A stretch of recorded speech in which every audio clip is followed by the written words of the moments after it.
Okay, let's unpack this. Oscar Wilde. Mm-hmm. When you think of him, you probably jump straight to the wit, right? Yeah, the plays, the importance of being earnest, that whole unforgettable style. Exactly. Mm. But there's this other side, this really rich side, maybe less explored. You mean his prose? Yes, his prose, the essays, the critiques, reflections, that's what we're really digging into today. And what's interesting is we're focusing, really zeroing in on a specific selection. Right. We're guided by this one edition, the Project Gutenberg online version of selected prose of Oscar Wilde. Okay. It's a collection from, the late 19th century, and it's freely available, which is great. Give us a really clear window then. Yeah, into this specific part of his work. So our mission, let's say, for this deep dive is basically exploring the key insights, the notable bits that this particular collection highlights. Letting it be our guide. Yeah, our map through Wilde's nonfiction thinking. And this edition, it gives us a good starting point. It actually includes a summary.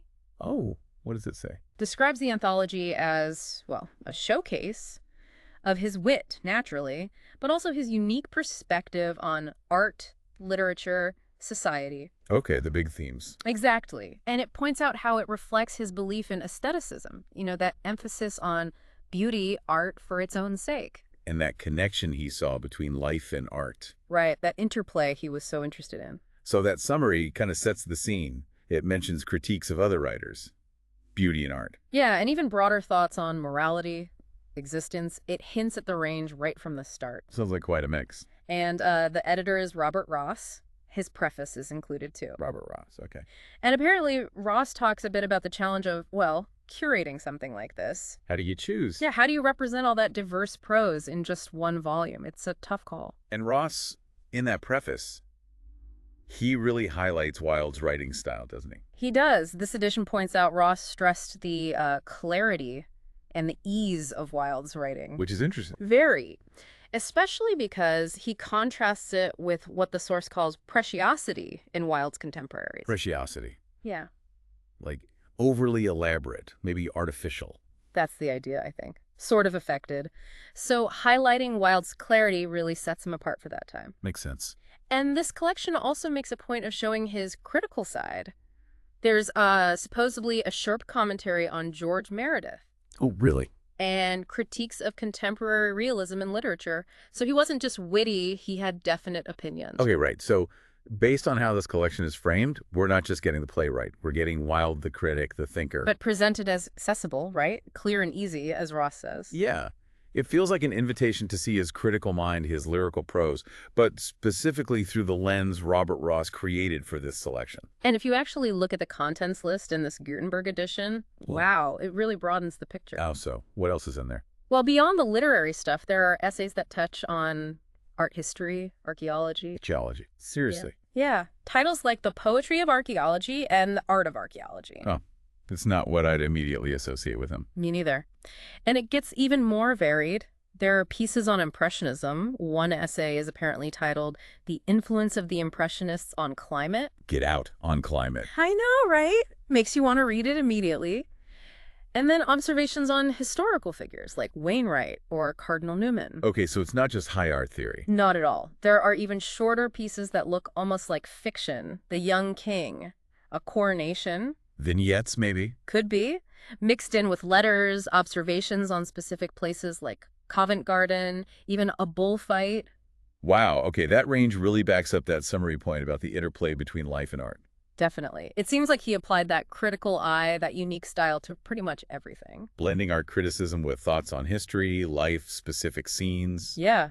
And some of those titles you mentioned earlier, they sound quite philosophical too. Which ones were they? Life in the Fallacious Model, Life the Disciple, Life the Plagiarist. Right, those sound deep. They really do. And tying back to the summary mentioning thoughts on morality and existence, these titles suggest he's going beyond just commentary. Exploring authenticity, Yeah. influence, how we understand things. Exactly. It seems like this collection, as presented here, really aims to show Wilde's signature blend. Not just the topics, but the way he writes. Yes.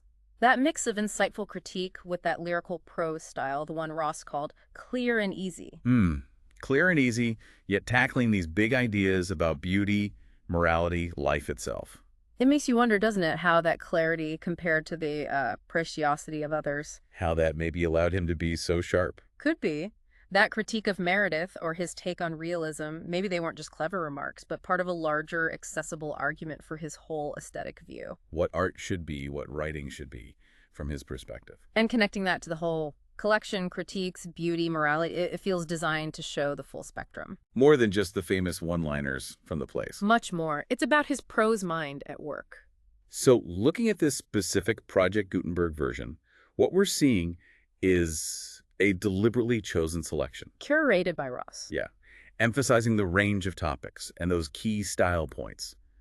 The wit, the unique view, but also that clarity and ease. Even when he's tackling tricky or maybe controversial stuff for his time. It's Ross's specific window onto Wilde's voice. Absolutely. It's Ross's take on what was most important, what was most representative in Wilde's prose. And made super accessible, being a free Project Gutenberg ebook. Which is fantastic. It lets us see how Wilde brought that aesthetic viewpoint to bear on, well, everything he looked at. From big art movements down to, I don't know, social details. Always framed with that clarity and wit the summary talks about. Okay, so wrapping this up then. We've done this deep dive into the selected prose of Oscar Wilde, using the Project Gutenberg edition as our guide. Right. And we've seen how this collection really tries to showcase his unique angle on art, literature, society. His aestheticism. And that critical style, described by Ross in the summary as clear, easy, witty, but also sharp, with critiques like the ones on Meredith or realism. And the contents list just showed that incredible range. From writers and art to life, archaeology, specific moments. It covers a lot. It really does. And this whole exploration was shaped by this specific edition from Project Gutenberg. And it's fascinating, that detail you mentioned from the source itself. Oh, the reading ease score. Yeah, suggesting it's fairly easy to read, like 7th grade level. Which is pretty remarkable considering the depth of thought hinted at, right? Totally. It speaks volumes about that clarity and ease Ross was emphasizing.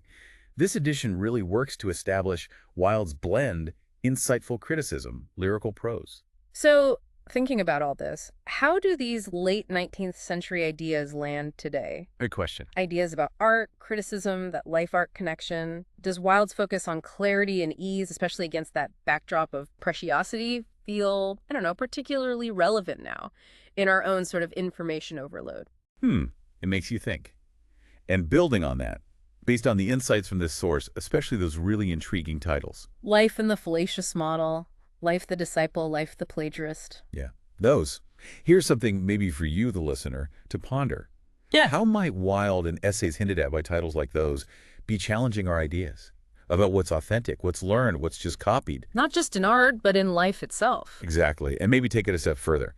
What might any collection called Selected Prose, or even say our own curated social media feeds, reveal about the nature of perspective itself, how we choose what to show?